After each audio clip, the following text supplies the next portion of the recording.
industriousness, she was extremely busy. What I did not imbibe from her, she was a very outgoing person. Whereas I am a withdrawn person, I am an introvert, I am not an extrovert, which helps me in my journey through thinking in terms of, if you think about disease and a control and a program, I can sit and dialogue with myself. Okay. My wife is a very outgoing person. I'm a very introverted person. So,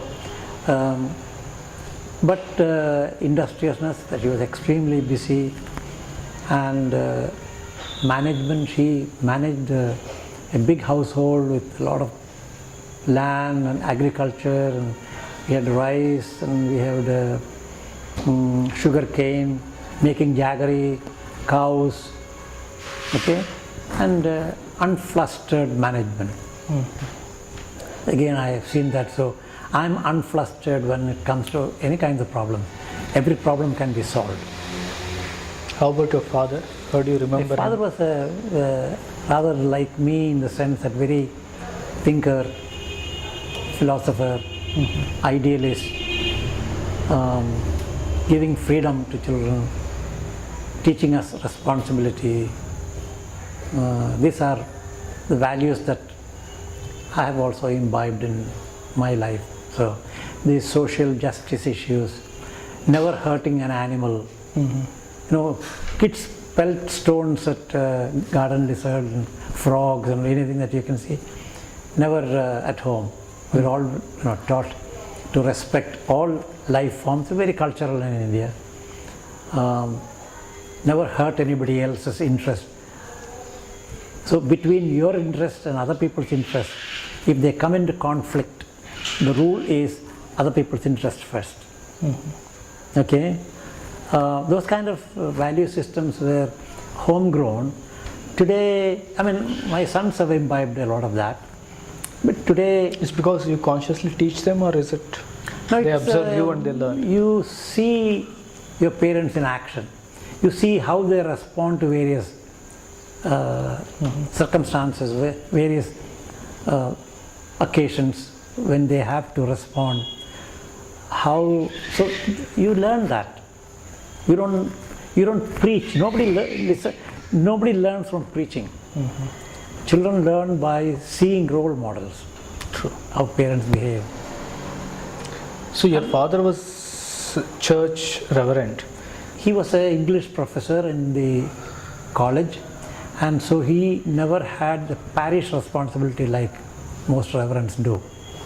Okay, so he became a reverend out of his own his own interest, motivation, and so he continued as a college professor and a reverend, and so he managed the college chapel, or it's not a parish, catering to the needs of the students and staff who were in our church denomination. So that was an eye-opener for many people in that sense.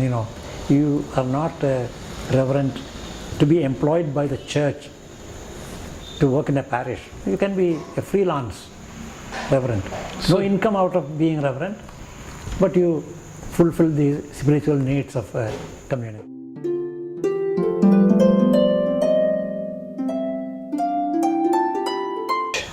You see, there's a lot of difference between the cultural values of Christian religion and the cultural values of Hindu religion.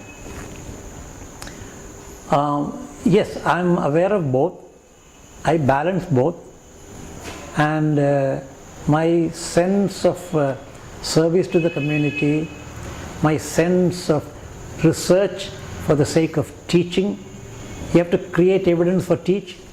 This is a part of my Christian cultural upbringing, or my value system. In the Indian culture, research is not that important. Teaching is from the book to teaching, instead of learning new things and teach. Knowledge is for your own edification. The more you know, the bigger you are, and you are satisfied with knowledge, and you don't have to share it with other people. Okay, whereas in our tradition, if you know something, you have to share with other people. So these are important because why did I search for HIV? Because it is prevention of a potential problem looming large on the horizon. Why are you worried about it? Because in our culture, go heal is an important part. That's why a lot of mission hospital came up. I have interpreted go heal to include go prevent. So immunization is a prevention.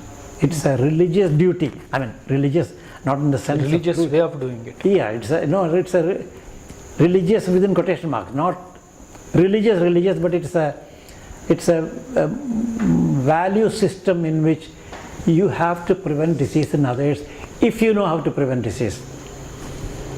Primo Levi was an Italian prisoner in Nazi time.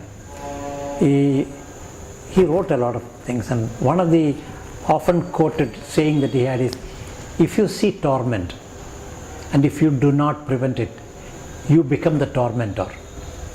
In other words, if you see disease and you knew you could have prevented it and you did not prevent, you have become the cause of that disease. Okay, so prevention and healing, you don't wait until people fall ill and then serve them by treatment. So the whole issue of the ideological, philosophical underpinning of all that I did and I am continuing to do come from that